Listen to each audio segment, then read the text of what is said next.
Luke 10 verses 36 to 37.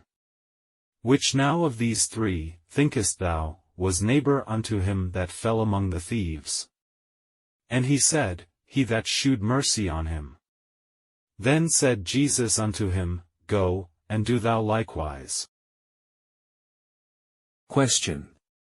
Pastor Wind, when you mention it, how does God put in our lives, conscience, a compass to guide us? It reminds me that it's like a pastor for years, teach and lead the way in the growth of Aden.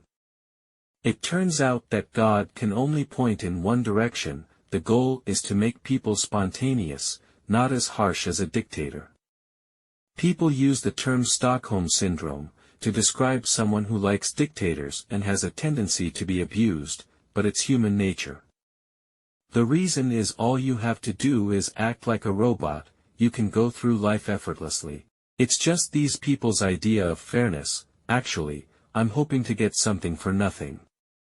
Over the years, you have taught Aden, it looks very loose on the surface, let him go on a spontaneous, active search, but at the same time, you're very demanding of him. It's like you just said, God leads us the same way. You also mentioned that before Aden was 18 years old, you never gave him a compliment. I think in the world, set aside those who, no matter how well their children do, besides parents who never appreciated their children, no parent can do that. To me, it's like the God side, very patient with humans. On the other hand, he spent a lot of time cultivating human beings, so that it can find the right direction. After all, pastor, how to be a pastor or a father. What about figuring out this way of God's leading of people? Actually, it's an experience. Everyone says, God will lead. But have you ever thought about the phrase, is there a hierarchy? For a man led by God, God does not hide anything from his man, Abraham. Was he more than the average person in his day? What about the detailed version of God's leadership? God even says, Now I will destroy Sodom and Gomorrah, but I cannot hide it from Abraham, for he is my friend. Because Abraham wanted to be significantly led by God, so God gave him a lead. It became his whole life, his status quo. Imagine, why was he in Canaan? Because God commanded him to leave Ur of the Chaldees. Therefore, for a man who is entirely led by God, by what he said about the God-led process, it is both rich and comprehensive. At least in this era, the content is more accurate.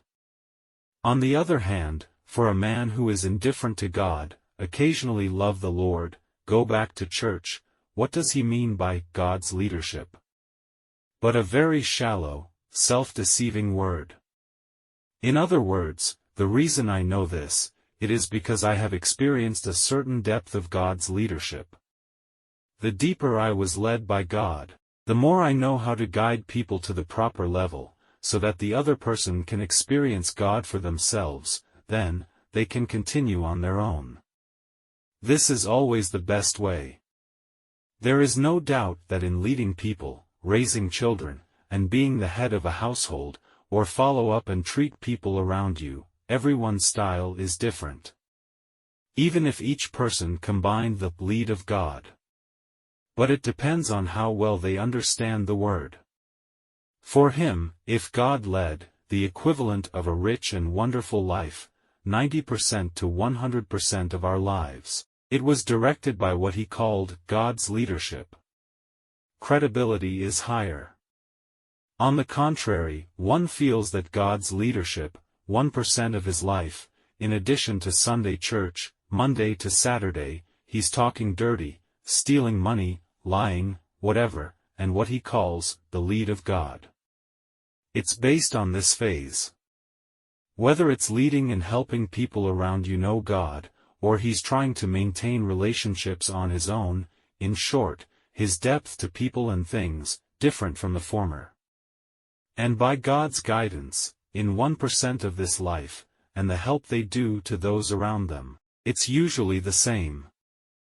Only those who, in every aspect of their lives, including work, marriage, children, friends, the use of time.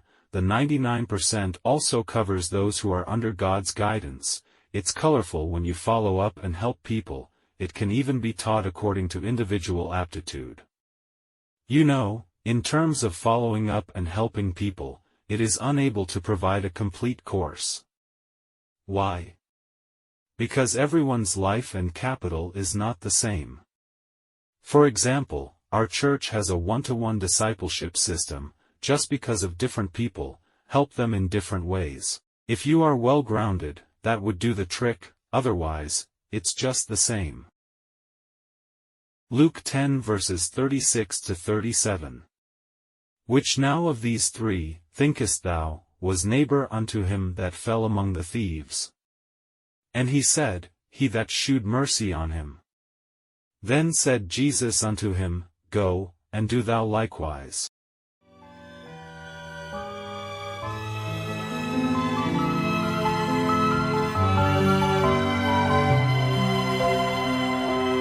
Lamb of God, my delight, candle flame that burns so pure and bright.